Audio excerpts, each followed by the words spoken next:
Wonder, chapters 93 through 98. Part 7, Miranda. Chapter 93, Camp Lies. My parents got divorced the summer before ninth grade. My father was with someone else right away. In fact, though my mother never said so, I think this was the reason they got divorced. After the divorce, I hardly ever saw my father, and my mother acted stranger than ever. It's not that she was unstable or anything, just distant, remote.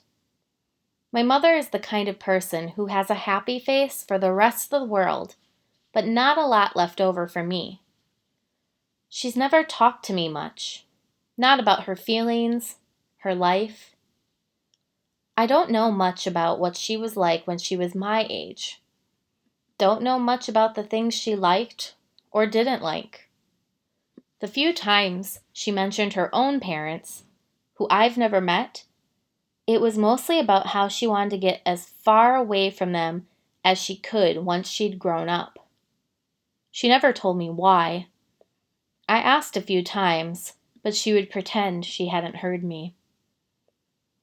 I didn't want to go to camp that summer. I had wanted to stay with her, to help her through the divorce, but she insisted I go away. I figured she wanted the time alone, so I gave it to her. Camp was awful. I hated it. I thought it would be better being a junior counselor, but it wasn't. No one I knew from the previous year had come back, so I didn't know anyone, not a single person. I'm not even sure why, but I started playing this little make-believe game with the girls in the camp. They'd ask me stuff about myself, and I'd make things up. My parents are in Europe, I told them. I live in a huge townhouse on the nicest street in North River Heights. I have a dog named Daisy. Then, one day I blurted out that I had a little brother who was deformed. I have absolutely no idea why I said this. It just seemed like an interesting thing to say. And of course, the reaction I got from the little girls in the bungalow was dramatic. Really? So sorry. That must be tough. Etc., etc. I regretted saying this the moment it escaped my lips, of course. I felt like such a fake. If Via ever found out, I thought, she'd think I was such a weirdo. And I felt like a weirdo.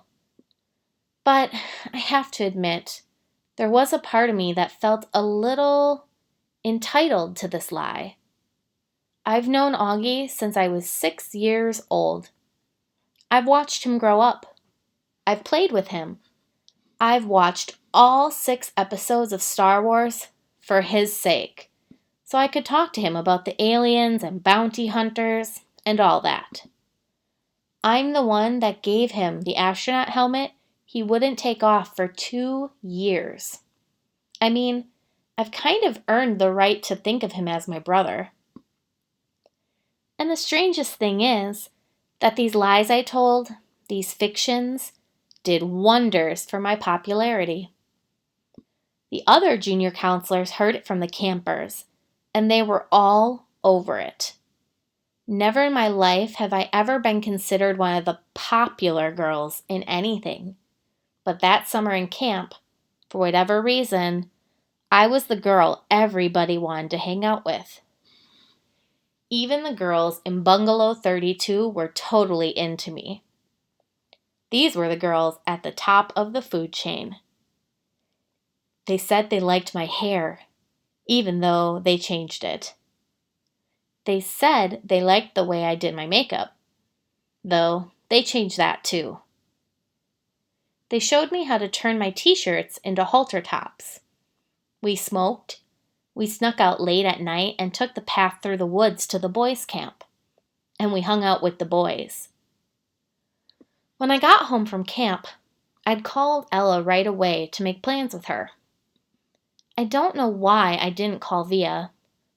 I guess I just didn't feel like talking about stuff with her. She would have asked me about my parents, about camp. Ella never really asked me about things. She was an easier friend to have in that way. She wasn't serious like Via. She was fun. She thought it was cool when I dyed my hair pink. She wanted to hear all about those trips through the woods late at night. Chapter 94. School. I hardly saw Via at school this year, and when I did, it was awkward. It felt like she was judging me. I knew she didn't like my new look. I knew she didn't like my group of friends. I didn't like hers. We never really actually argued. We just drifted away. Ella and I badmouthed her to each other. She's such a prude. She's so this, she's so that. We knew we were being mean, but it was easier to ice her out if we pretended she had done something to us. The truth is, she hadn't changed at all. We had.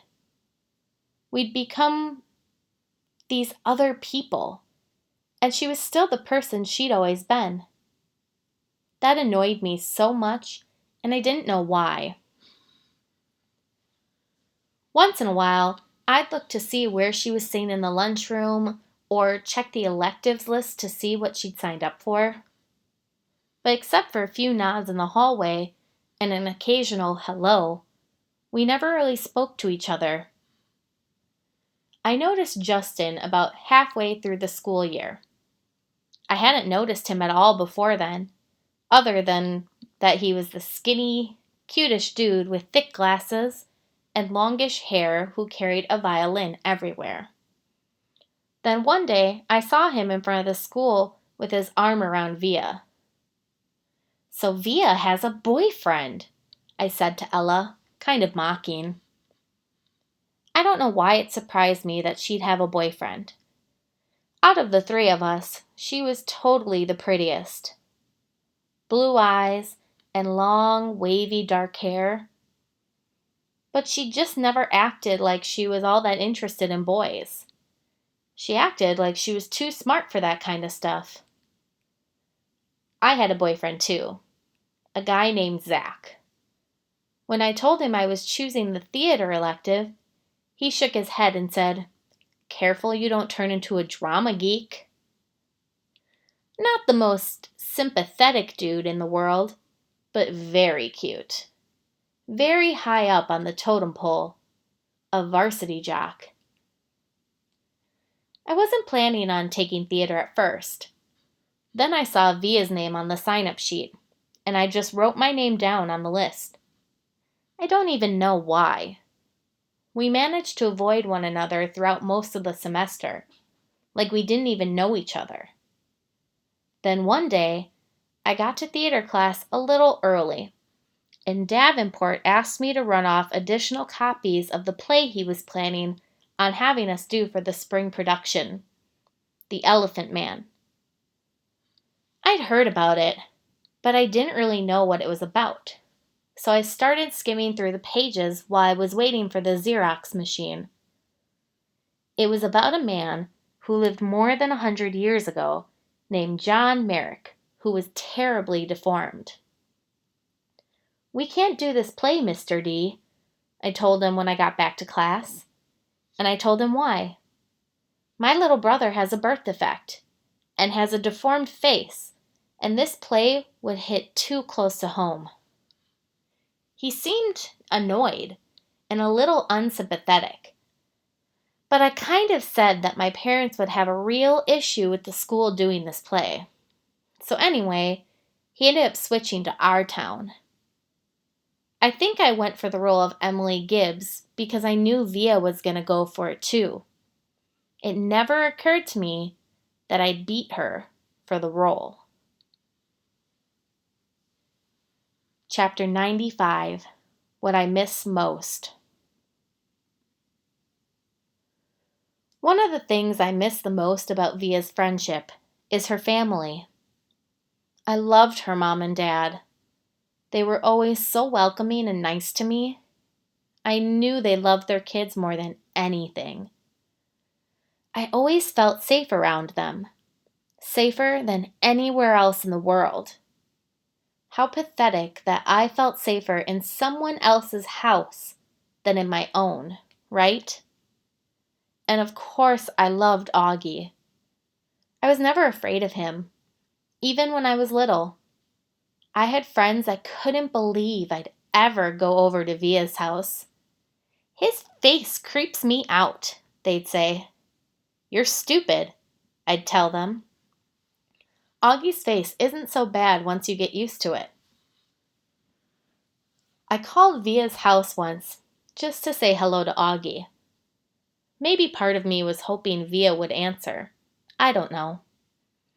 Hey, Major Tom, I told him, using my nickname for him. Miranda! He sounded so happy to hear my voice, it actually kind of took me by surprise. I'm going to a regular school now, he told me excitedly. Really? Wow, I said, totally shocked. I guess I never thought he'd go to a regular school. His parents have always been so protective of him. I guess I thought he'd always be that little kid in the astronaut helmet I gave him. Talking to him, I could tell he had no idea that V and I weren't close anymore. It's different in high school, I explained to him. You end up hanging out with loads of different people. I have some friends in my new school, he told me. A kid named Jack and a girl named Summer. That's awesome, Augie, I said. Well, I was just calling to tell you I miss you and hope you're having a good year. Feel free to call me whenever you want. Okay, Augie? You know I love you always. I love you too, Miranda. Say hi to Via for me. Tell her I miss her. I will. Bye. Bye. Chapter 96. Extraordinary, but no one there to see. Neither my mom nor my father could come see the play on opening night. My mother because she had this thing at work, and my dad because his new wife was going to have her baby any second now, and he had to be on call. Zach couldn't come to opening night either. He had a volleyball game against Collegiate he couldn't miss. In fact, he had wanted me to miss the opening night so I could come cheer him on. My friends all went to the game, of course, because all their boyfriends were playing. Even Ella didn't come. Given a choice, she chose the crowd. So on opening night, no one that was remotely close to me was even there. And the thing is, I realized in my third or fourth rehearsal that I was good at this acting thing. I felt the part. I understood the words I spoke. I could read the lines as if they were coming from my brain and my heart. And on opening night, I can honestly say I knew I was going to be more than good. I was going to be great. I was going to be extraordinary. But there would be no one there to see it. We were all backstage, nervously running through our lines in our heads. I peeked through the curtain at the people taking their seats in the auditorium. That's when I saw Augie walking down the aisle with Isabel and Nate. They took 3 seats in the 5th row near the middle. Augie was wearing a bow tie, looking around excitedly. He had grown up a bit since I'd last seen him, almost a year ago. His hair was shorter, and he was wearing some kind of hearing aid now. His face hadn't changed a bit. Davenport was running through some last-minute changes with the set decorator. I saw Justin pacing off stage left, mumbling his lines nervously. Mr. Davenport? I said, surprising myself as I spoke. I'm sorry, but I can't go on tonight. Davenport turned around slowly. "What?" he said. "I'm sorry." "Are you kidding?" I muttered, looking down. "I don't feel well. I'm sorry. I feel like I'm going to throw up." That was a lie. It's just last-minute jitters. No, I can't do it, I'm telling you." Davenport looked furious. "Miranda, this is outrageous." "I'm sorry." Davenport took a deep breath, like he was trying to restrain himself. To be truthful, I thought he looked like he was going to explode. His forehead turned bright pink. "Miranda, this is absolutely unacceptable. Now go take a few deep breaths and—" "I'm not going on," I said loudly, and the tears came to my eyes fairly easily. "Fine," he screamed, not looking at me. Then he turned to a kid named David, who was a set decorator. "Go find Olivia in the lighting booth. Tell her she's filling in for Miranda tonight." "What?" said David, who wasn't too swift. "Go!" shouted Davenport in his face. "Now!" The other kids had caught on to what was happening and gathered around. "What's going on?" said Justin. "Last-minute change of plans," said Davenport. "Miranda doesn't feel well."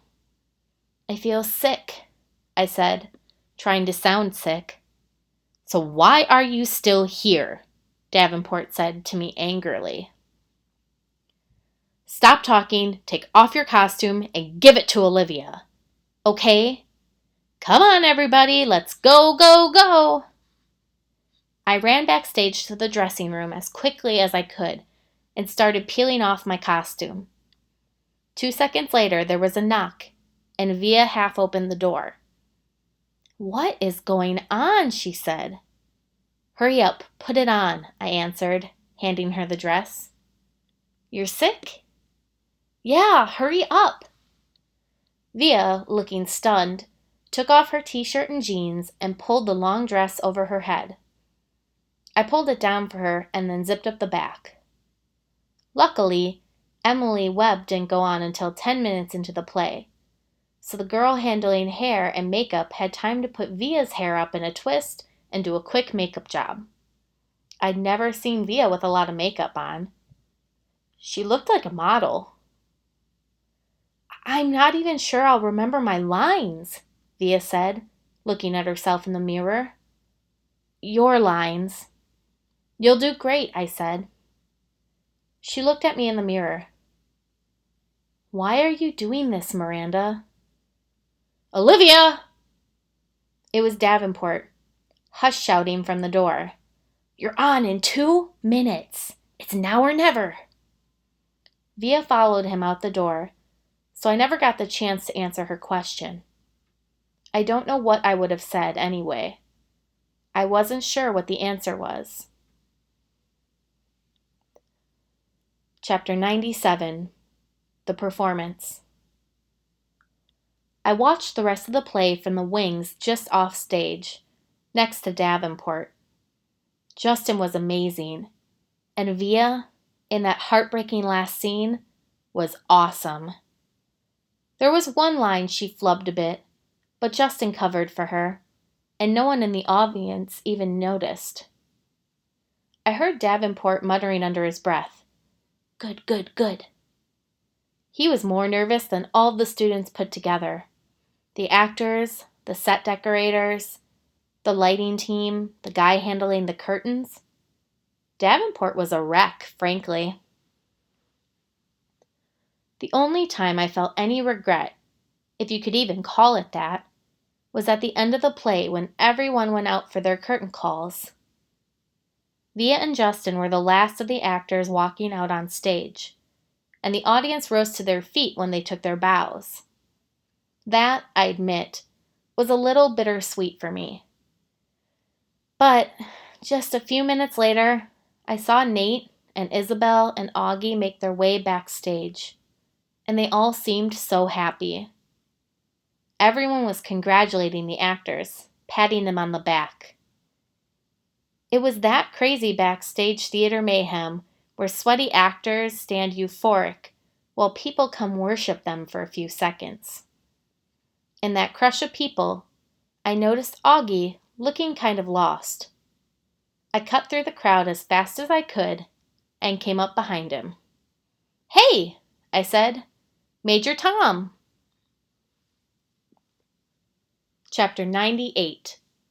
After the Show. I can't say why I was so happy to see August again after so long, or how good it felt when he hugged me. "I can't believe how big you've gotten," I said to him.